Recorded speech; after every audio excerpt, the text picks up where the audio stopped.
पुराने शहर की संकरी गलियों के बीच एक विशाल पुराना घर खड़ा था। शर्मा निवास।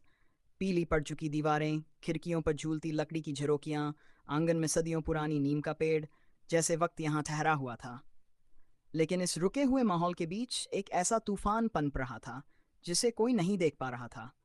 एक परिवार धीरे धीरे दरक रहा था। इस घर के मुखिया थे दादाजी राजवीर शर्मा, जिनकी कड़क आवाज और अनुशासन पूरे घर की धड़कन थे। दादी भारती देवी, जिनकी शांत आंखों में ऐसी गहराई थी कि लगता था जैसे पूरा घर उनकी धड़कनों पर टिका हो। उनके दो बेटे थे, बड़े बेटे महावीर शर्मा और छोटे बेटे रणधीर शर्मा। महावीर शहर के एक सरकारी विभाग में काम करते थे और उनकी पत्नी अनामिका घर की बड़ी बहू थीं। बड़े बेटे की शादी को 15 साल हो चुके थे। घर में दो बच्चे थे, 12 साल का आर्व और 9 साल की आरुष। दोनों शरारती, चंचल और पूरे घर की रौनक। रणधीर यानी छोटे बेटे की शादी भी कई साल पहले हो चुकी थी। उनकी पत्नी प्रियंका एक साधारण, सॉफ्ट स्पोकन लेकिन बेहद समझदार महिला थी। उनके यहाँ कोई बच्चा नहीं हुआ था और इसी वजह से परिवार के कुछ लोग अक्सर उन्हें दिल से नहीं अपनाते थे। कई बार चुपचाप ताना मार देते थे कि घर में विरासत कौन संभालेगा, वंश कैसे चलेगा। इस घर की नई जान थी कविता शर्मा, दादाजी की छोटी बहन की पोती, जो हाल ही में कॉलेज एडमिशन लेकर इसी घर में रहने आ गई थी। शहर के कॉलेज में पढ़ने के लिए उसे यहाँ ठहरना था। कविता एक शांत, संवेदनशील लेकिन भीतर से बेहद मजबूत लड़की थी, जो परिवार की हर बात बहुत ध्यान से समझती, जैसे धीरे धीरे हर रिश्ते की धड़कन महसूस करने लगी थी। बुआ मधुलिका हर तीज त्योहार पर शहर आती थीं और आते ही पूरा घर शोर से भर उठता था। बुआ के आने पर दादी का चेहरा खिल जाता था, बहुएं थोड़ी असहज हो जाती थीं और बच्चे तो उनकी गोद से उतरने का नाम ही नहीं लेते थे।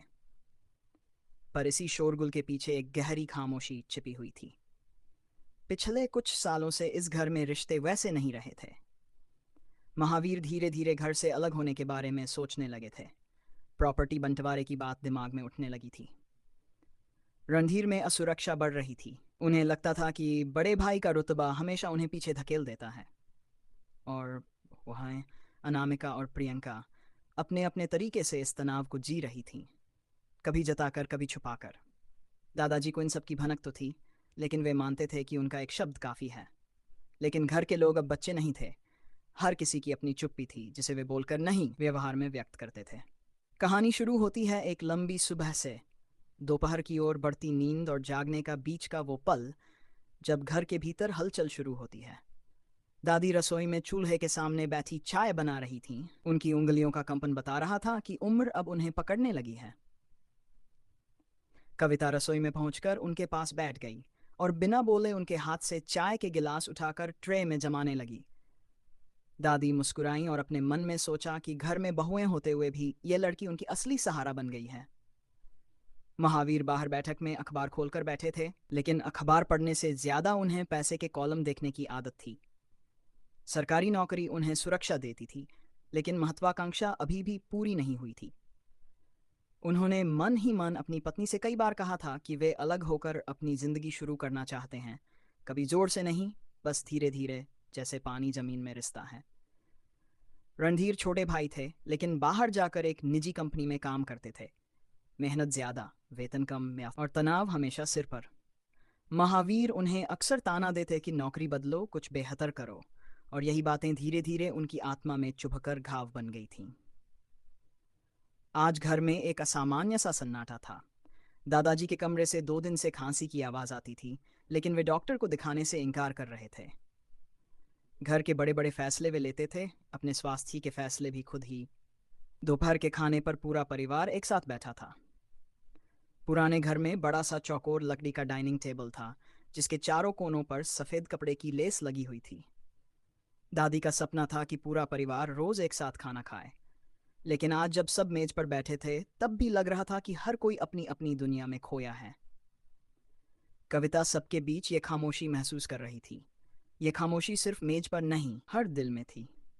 महावीर खाना परोसते हुए अचानक धीरे धीरे बोला कि दादाजी की तबीयत को लेकर वह चिंतित है। प्रियंका ने तुरंत कहा कि डॉक्टर को दिखाना चाहिए, लेकिन अनामिका ने बीच में ही कह दिया कि दादाजी को समझाना आसान नहीं है, वे अपनी मर्जी चलाते हैं। रणधीर ने अनामिका की बात पर हल्की सी मुस्कान ली, जैसे कुछ पुरानी बात याद आ गई हो। वह बात जो सिर्फ अनामिका और रणधीर को पता थी, लेकिन आज तक किसी ने बोली नहीं थी। कविता ने यह मुस्कान देखी और समझने की कोशिश की कि इसमें कितना दर्द था। घर में तनाव ऐसा था जैसे सब एक बार में चिल्लाना चाहते हों, पर किसी की आवाज़ बाहर ना आए। शाम को दादाजी नीम के पेड़ के नीचे बैठकर पुरानी डायरी पढ़ रहे थे। हवा में पत्तों की सरसराहट थी। कविता उनके पास जाकर बैठ गई। दादाजी ने उसकी तरफ देखकर कहा कि ये घर पहले कितना शांत था, एकजुट था। अब सब बदल रहा है।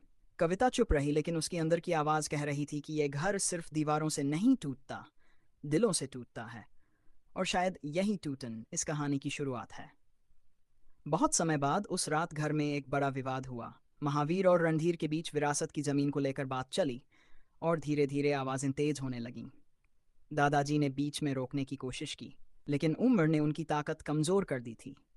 बहुएं कमरे के बाहर खड़ी कुछ सुन रही थीं, कुछ छुपा रही थीं। बच्चे डरकर अपने कमरों में चले गए। दादी के हाथ कांप रहे थे।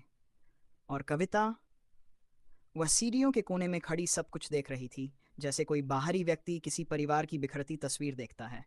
दर्द भी होता है, पर समझ भी आती है कि टूटन अचानक नहीं आती। कई सालों की अनकही बातें, अधूरे सपने और गुप्त ईर्ष्याएं मिलकर घर की नींव को धीरे धीरे हिला देती हैं। रात के अंत में दादाजी सीने पर हाथ रखकर जमीन पर गिर पड़े। पूरा घर घबरा उठा। सब लोग उन्हें उठाने के लिए भागे, पर कविता ने उनके चेहरे पर आखिरी बार जाते हुए दर्द देखा और समझा कि यह सिर्फ बीमारी का दर्द नहीं था, यह परिवार के बिखरने का दर्द था। इस घटना ने पूरे शर्मा निवास की रफ्तार बदल दी। घर की हवा अचानक भारी हो गई। रिश्तों के धागे जो पहले ढीले थे अब टूटने लगे थे। और यहीं से शुरू होता है वह सफ़र, जहां हर चरित्र अपने अंदर छुपे सच से टकराएगा। कुछ रिश्ते सुधरेंगे, कुछ हमेशा के लिए खो जाएंगे, और कविता यह कॉलेज गर्ल बन जाएगी इस घर की अनकही कहानी की आंखें।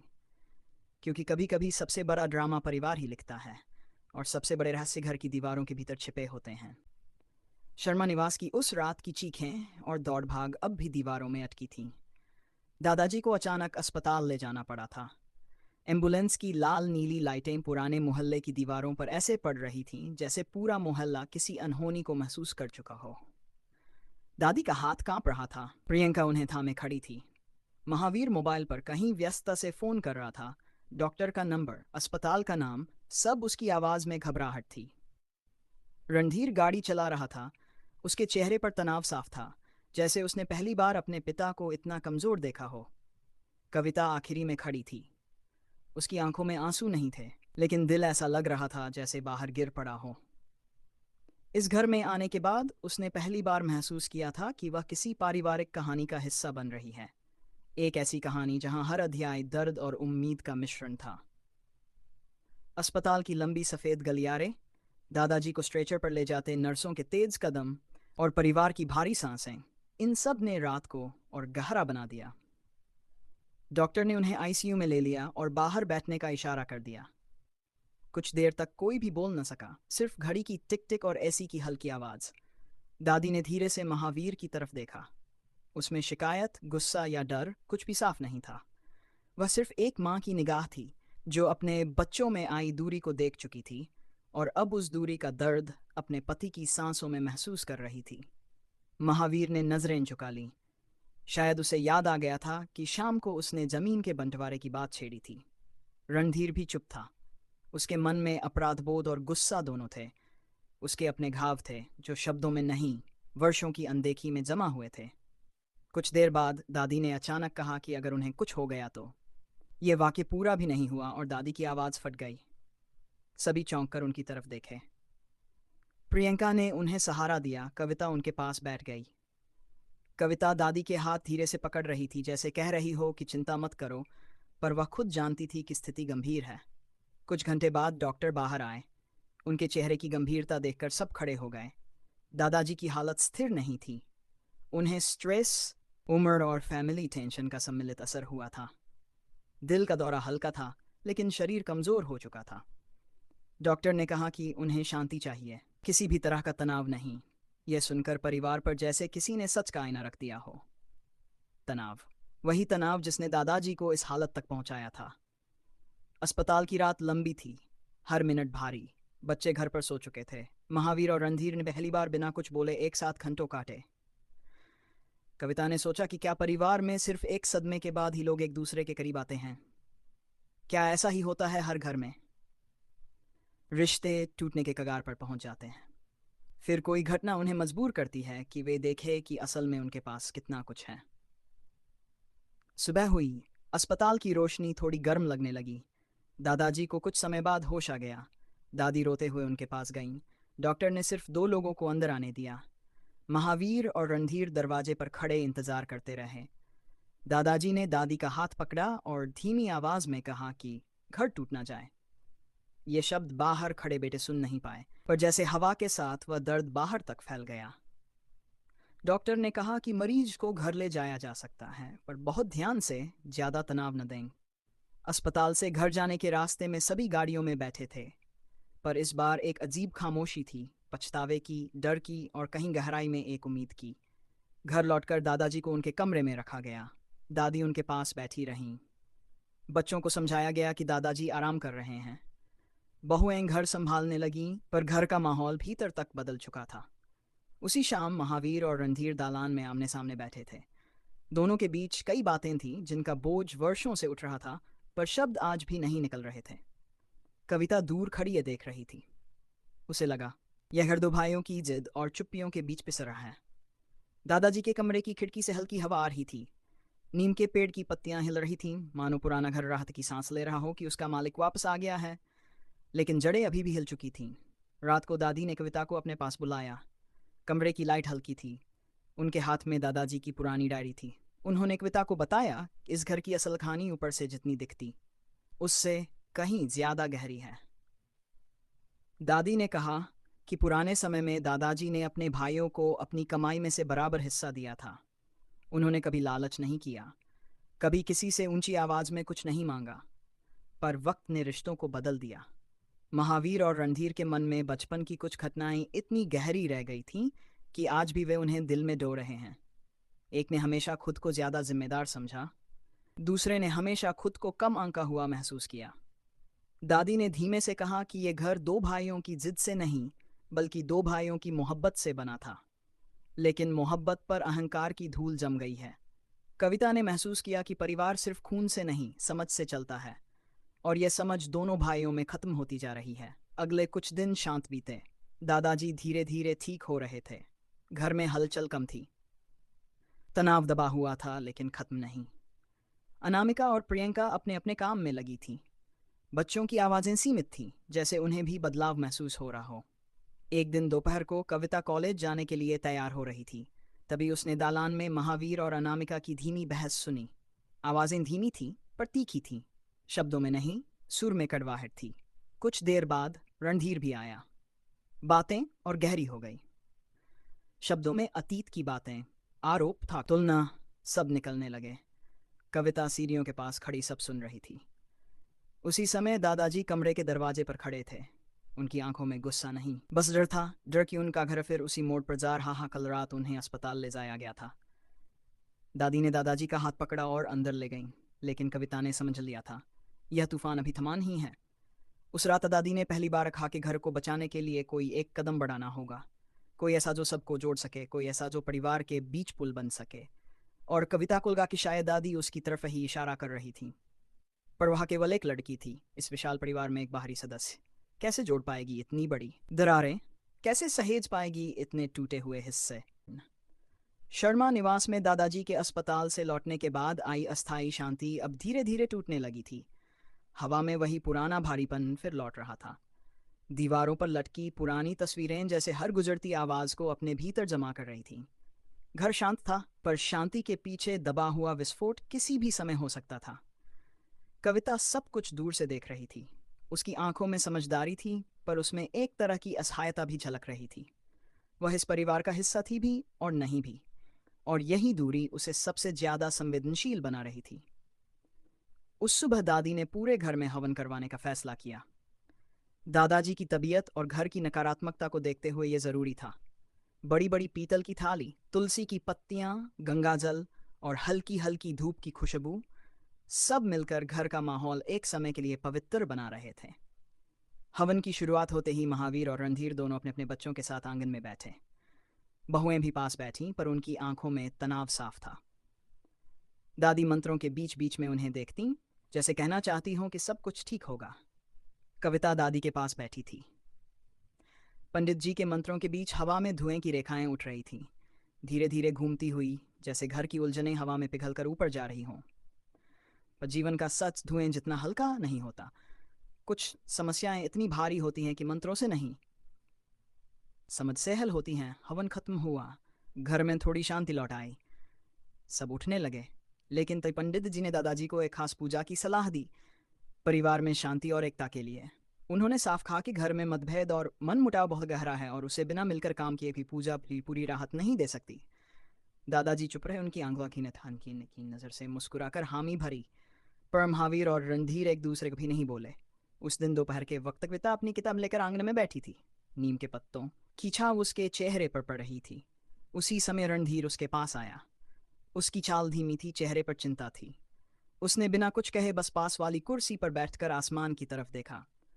कविता जान गई कि उसके मन में कुछ भारी है। उसने धीरे से पूछा कि क्या हुआ। रणधीर ने कहा कि वह नौकरी से परेशान है। कंपनी में कटौती चल रही है, नौकरी जाने का डर है। उसने कहा कि अगर ऐसा हुआ तो घर में उसकी इज्जत और कम हो जाएगी। उसके शब्द धीमे थे, पर उनमें वर्षों का दर्द था। कविता ने शांत स्वर में बस उसका हाथ थाम लिया। ऐसी चुप्पियां कई बार शब्दों से ज्यादा काम करती हैं। शाम तक माहौल फिर से बदल गया। महावीर अपने कुछ कागज लाया, जमीन की फाइलिंग, घर की रीसेटमेंट प्लान, बाइक और कुछ बैंक डॉक्यूमेंट। वह दालान में बैठकर उनमें कुछ लिख रहा था। रणधीर घर लौटा और यह सब देखते ही उसका चेहरा बदल गया। वह बिना बोले महावीर के सामने खड़ा हो गया। दालान में फिर एक बार तनाव की लकीर खिंच गई। महावीर ने कहा कि वह सिर्फ कागज व्यवस्थित कर रहा है, कोई दिक्कत नहीं। पर रणधीर ने उसकी आंखों में देखा और समझ गया कि बात इतनी सरल नहीं है।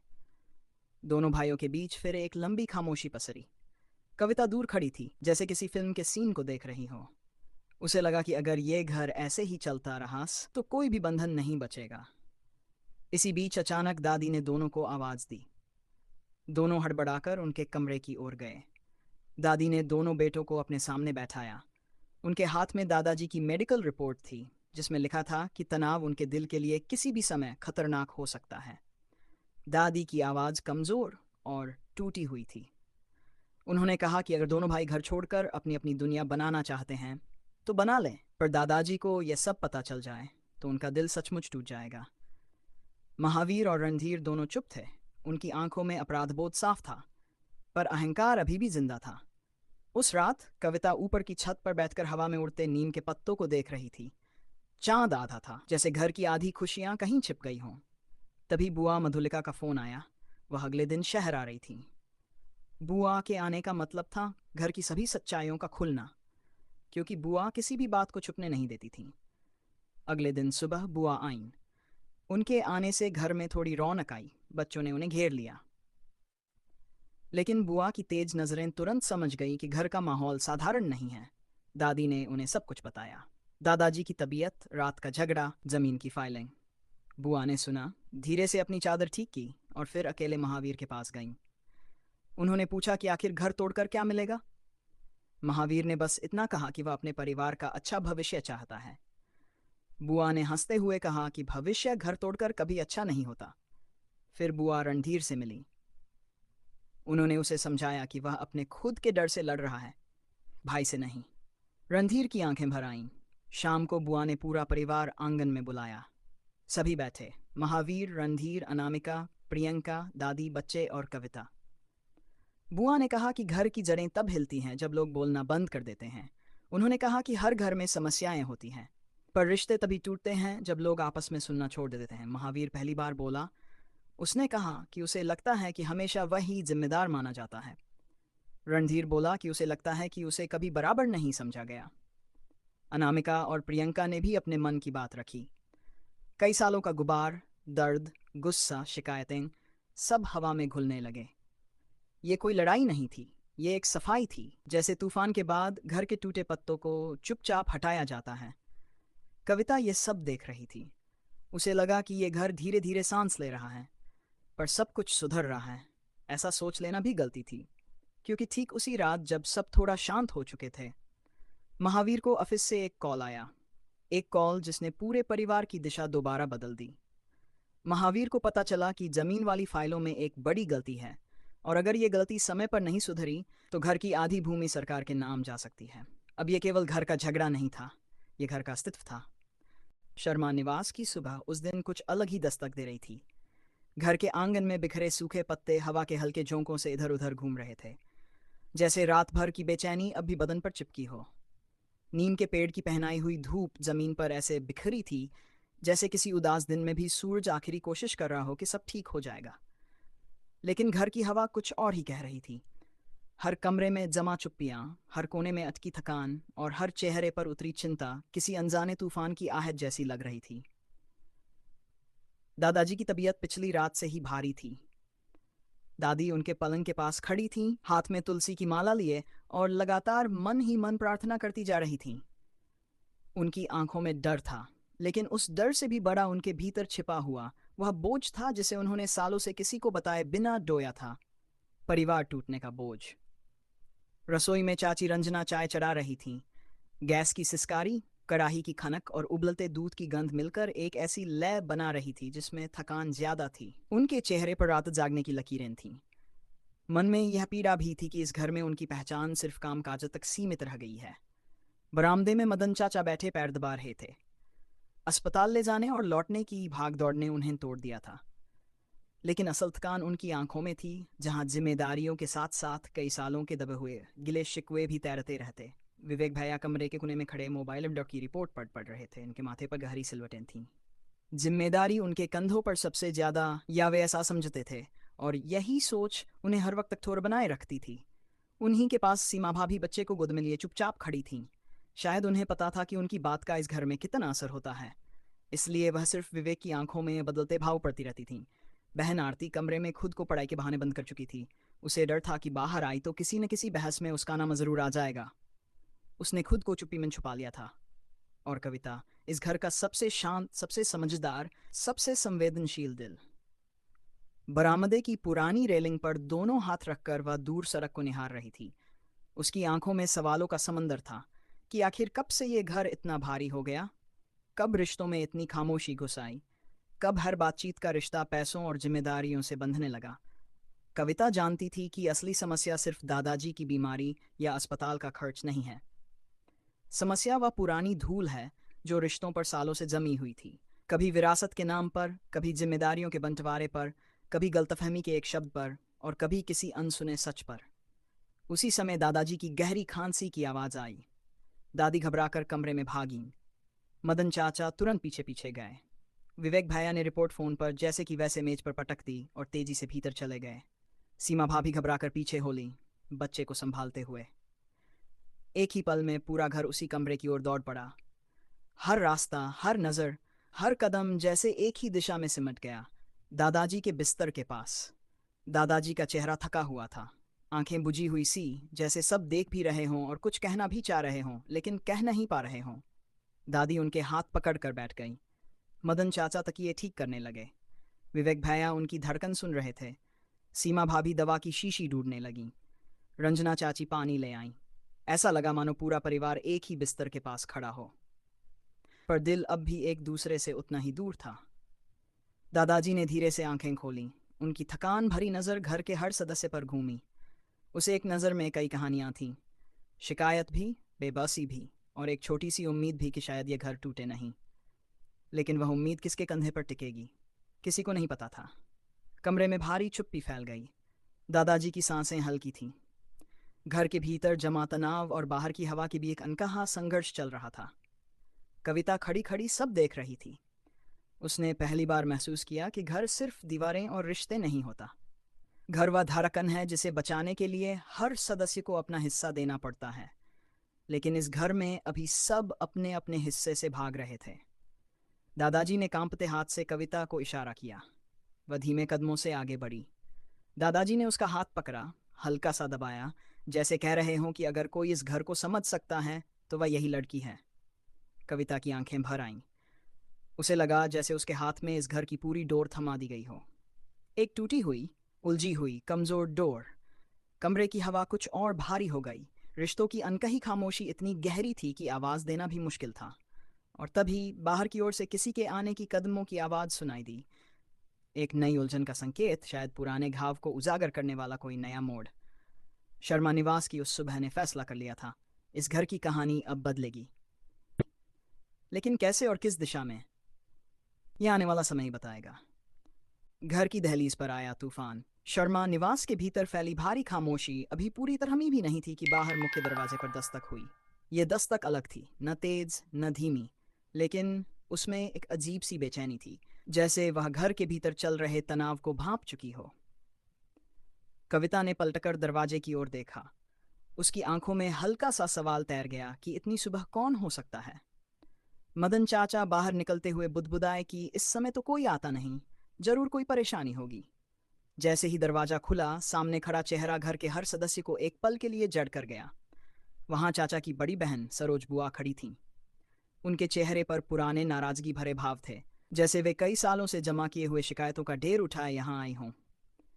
सरोज बुआ का इस घर में आना हमेशा किसी नए अध्याय की शुरुआत माना जाता था, या तो झगड़े का, या कोई ऐसा सच जिसे सुनने की हिम्मत कम ही रखता था।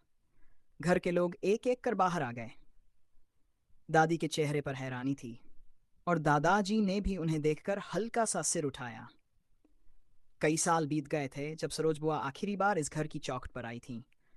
उम्र उनके चेहरे पर जरूर चढ़ गई थी, लेकिन आंखों में वही पुराना तेज, वही कड़वाहट और वही अधिकार अब भी जस की तस थी। मदन चाचा के मन में खिंचाव था। विवेक भैया के चेहरे पर सख्त चौकसी। सीमा भाभी अनुमान लगाने में लगी कि अब कौन सा नया विवाद फूट पड़ेगा। और कविता, वह सब कुछ एक गहरी सांस के साथ देख रही थी, जैसे समय ने उसे पहले ही चेतावनी दे दी हो कि अब घर के जख्म खुलने वाले हैं। सरोज बुआ ने सबसे पहले दादाजी की हालत देखी। उनकी आंखों में नरमाहट आई, लेकिन यह नरमाहट पल भर की थी। फिर वह धीरे धीरे अपने पुराने रौब में लौट गई। घर के बीचों बीच खड़ी होकर उन्होंने अपनी वही पुरानी आदत दोहराई, हर चीज को पहले समझना, फिर उसी समझ को दूसरों पर थोप देना। घर में सभी को लग गया कि यह मुलाकात सिर्फ हालचाल पूछने वाली नहीं है, इसके पीछे कुछ बड़ा है। सरोज बुआ ने दादी की ओर लंबी सांस लेते हुए देखा और बात शुरू की। उनके शब्द धीमे थे, लेकिन उनमें एक अजीब सी तलखी थी।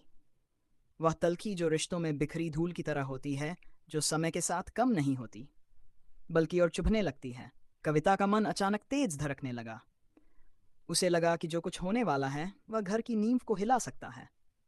सरोज बुआ ने घर में जमा तनाव को भांपते हुए शक भरी निगाहों से चारों ओर देखा। फिर वह धीरे से अंदर चलीं और दादाजी के पास जाकर बैठ गईं। घर के सारे सदस्य दरवाजे और कमरे के बीच खड़े होकर उन्हें देख रहे थे। कमरे में इतनी चुप्पी भर गई कि दादाजी की हल्की सांसें भी सुनाई देने लगीं। सरोज बुआ ने धीरे से दादाजी के हाथ पर अपना हाथ रखा। उसी पल सबके मन में वही एक सवाल उभरा कि वह यहाँ किस इरादे से आई हैं। और जैसे उसी सवाल का जवाब देने के लिए उन्होंने घर की ओर मुड़कर वह बात कही जिसने सबको भीतर तक हिला दिया। उन्होंने संकेत दिया कि विरासत के कागजों को फिर से देखा जाए, क्योंकि दादाजी की तबीयत का बिगड़ना परिवार के बंटवारे की सभी पुरानी बातों को फिर से जगा सकता है। यह सुनते ही कमरे का माहौल भारी से तूफानी हो गया। विवेक भैया के चेहरे पर साफ गुस्सा छलक आया। मदन चाचा ने होंठ भींच लिए। दादी ने आंचल से पसीना पोंछा। सीमा भाभी ने बच्चे को अपनी छाती से ज्यादा कसकर पकड़ लिया। रंजना चाची के कदम ठिठक गए। और कविता, उसका दिल जैसे एक पल को थम गया। कविता जानती थी कि बंटवारे का मुद्दा इस परिवार के लिए धीमी आग की तरह है, धीरे धीरे जलता हुआ और जैसे ही हवा मिलती है लपटों में बदल जाने वाला। दादाजी की हालत, बढ़ते खर्च, पुरानी गलतफहमियां और अब सरोज बुआ की मांग, सब मिलकर घर को एक अनदेखे मोड़ पर ले जा रहे थे। कविता ने दादाजी की ओर देखा। उनकी आंखें बंद थीं, लेकिन उनका चेहरा बता रहा था कि वह सब सुन रहे हैं। और दर्द सिर्फ बीमारी का नहीं, बल्कि घर के टूटते हुए संसार का भी था। दादी के आंसू अब रुक नहीं रहे थे। घर की हवा भारी होकर जैसे सबके कंधों पर बैठ गई थी। किसी के पास इस पल कोई जवाब नहीं था।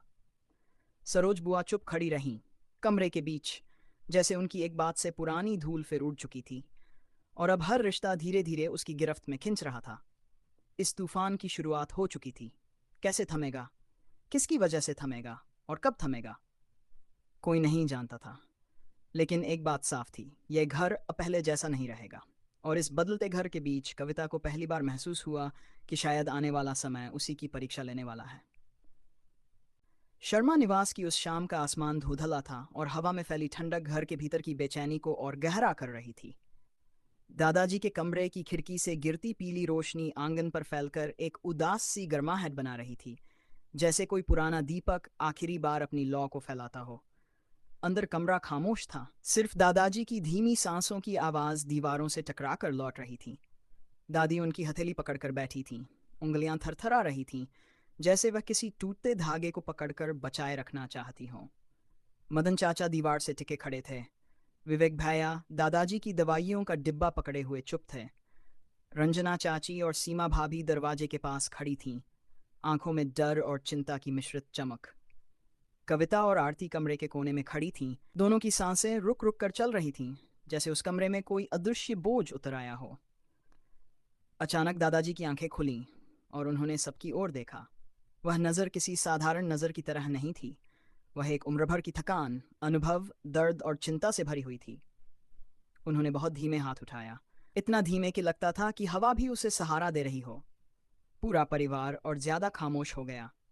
दादाजी की आवाज़ बेहद धीमी थी, लेकिन हर शब्द दिल में उतर रहा था। उन्होंने कहा कि परिवार सिर्फ एक मकान नहीं होता, ये दिलों का सहारा होता है। जिम्मेदारियां किसी एक की नहीं होती, सबकी होती हैं। विरासत सिर्फ जमीन नहीं होती, रिश्ते भी विरासत होते हैं। अगर घर बढ़ता है तो सिर्फ सामान नहीं टूटता, इंसान भी टूट जाते हैं। उन्होंने अपने दोनों बेटों की ओर देखा, फिर बहुओं की तरफ, फिर पोतियों की तरफ, जैसे हर चेहरे पर उन्होंने एक उम्मीद छोड़ दी हो। मदन चाचा की आंख चेहरा झुक गया। सीमा और रंजना चाची के बीच की लंबी खामोशी में एक हल्की सी नरमी उतर आई। कविता की आंखों में कुछ बुझा हुआ फिर से जलने जैसा दिखा, जैसे दादाजी की बातों ने सबकी अंदर की धूल को हिला दिया हो। फिर अचानक दादाजी की सांसें लड़खड़ाने लगीं। दादी घबरा कर डॉक्टर को फोन मिलाया। मदन चाचा ने दादाजी को संभालने की कोशिश की। कविता दौड़कर पानी लाई। सीमा और रंजना चाची रो, लेकिन दादाजी की उंगलियां अब भी दादी का हाथ बहुत हल्के से पकड़े थीं, कमजोर लेकिन भरोसे से भरी। उन्होंने आखिरी बार पूरे परिवार को देखा। वह एक लंबी, शांत, भरी हुई नजर थी, जैसे जीवन भर की सारी बातों का समापन उसी एक पल में हो गया हो। फिर उनकी सांस एक लंबी लहर की तरह आई और उतनी ही चुपचाप चली गई। कमरा बिल्कुल शांत हो गया, इतना शांत कि हर किसी को अपने दिल की धड़कन भी भारी लगने लगी। दादी दादाजी के सीने पर सिर रख कर रो पड़ी। विवेक भैया की आंखें भर आईं। मदन चाचा जमीन पर बैठ गए, जैसे किसी ने उनके पैरों से जमीन ही खींच चली हो। सीमा और रंजना चाची एक दूसरे को पकड़ खड़ी रहीं। कविता और आरती की आंखों से आंसू खुद ब खुद बहते चले गए। उस एक पल में शर्मा निवास की दीवारों पर जमा हुई वर्षों की गलतफहमियां, दूरियां, तकरारें सब ध्वस्त हो गईं। घर नहीं टूटा था, लेकिन वह व्यक्ति चला गया था जिसने पूरी जिंदगी इस घर को टूटने से बचाए रखा था।